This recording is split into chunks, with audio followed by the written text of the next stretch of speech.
Why would anybody regret buying a big and large diamond? You might think, well, most people actually want really big diamonds, right? I mean, the bigger the better. Why would anyone want a quarter carat if they could get a 5 carat, right? Now, when we are referring to big and large diamonds, what are we referring to? We're referring to diamonds that are typically more rare, right? Especially if you're talking about natural diamonds. You know, there are lab-grown diamonds, there's Moissanite, there's also natural diamonds. Diamonds are actually not very rare, right? Natural diamonds are not as rare as what people may think. It's been marketed that way over the many years. However, it doesn't necessarily mean that it is rare. It just means that it's limited to the amount of diamonds that we can actually mine on Earth, right? But it doesn't necessarily mean it's rare. However, that said, the larger the diamond is, the more rare it is, because most diamonds that are cut and polished are typically smaller. So as you get up to the larger scale of things, it does become much more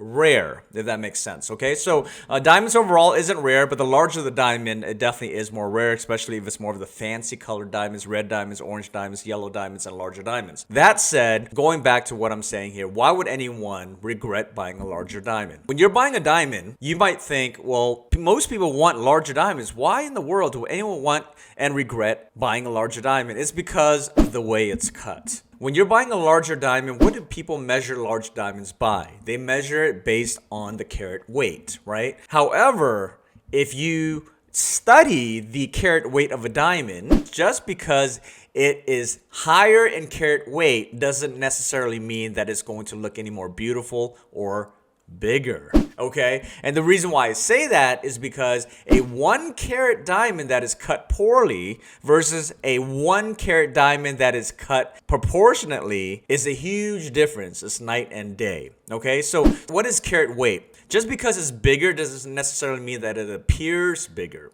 Just because it's heavier doesn't necessarily mean that it looks larger. A 1 carat weight can actually be cut longer and skinnier, and a 1 carat weight can also be cut wider and shorter.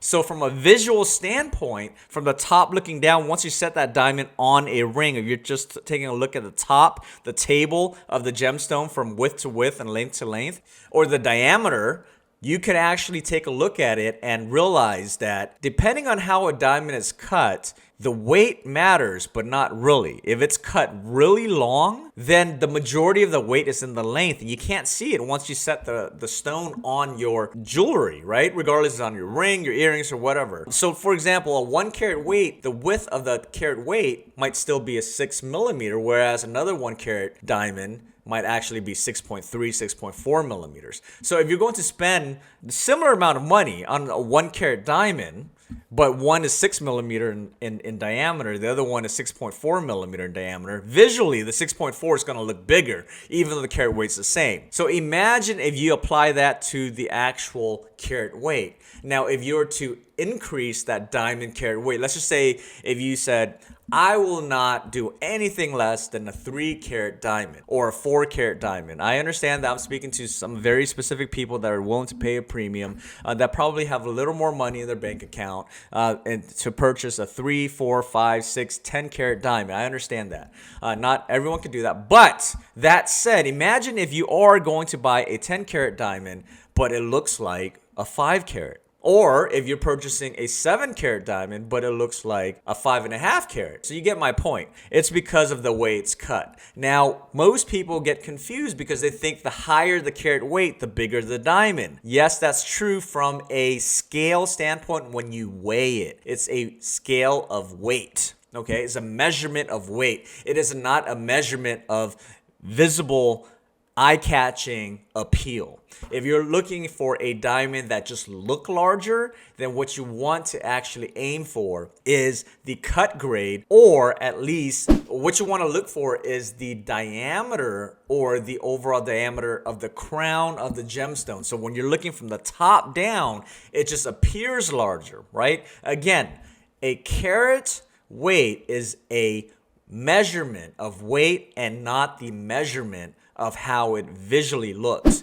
If you're looking to purchase a diamond that visually look larger, then you want to take a look at a diamond that has a nicely cut grade, or you want to take a look at the measurement of the millimeters on the crown of the diamond. So in other words, the table or the actual diameter of the diamond from the top looking down, okay? Because otherwise you might end up saying, hey, you know, I purchased a 2-carat diamond, but when you measure it against another 2-carat diamond, it may actually look more like a 1.8 or 1.5 carat if you are comparing a poorly cut diamond compared to a diamond that is excellent cut. Right? So that said, that's the reason why a lot of people may regret purchasing a larger diamond. It's not because they don't like larger diamonds, right? Most people do. Some don't, but most people do like larger diamonds. But they may be confused of the carat weight. The carat weight, again, is a measurement of weight, not the measurement of size. And if you want something that is visually larger, you want to go for the millimeter size. So these are the things, these are the nuggets that you will learn here at Fire and Brilliance. My name is Michael from Fire and Brilliance. I am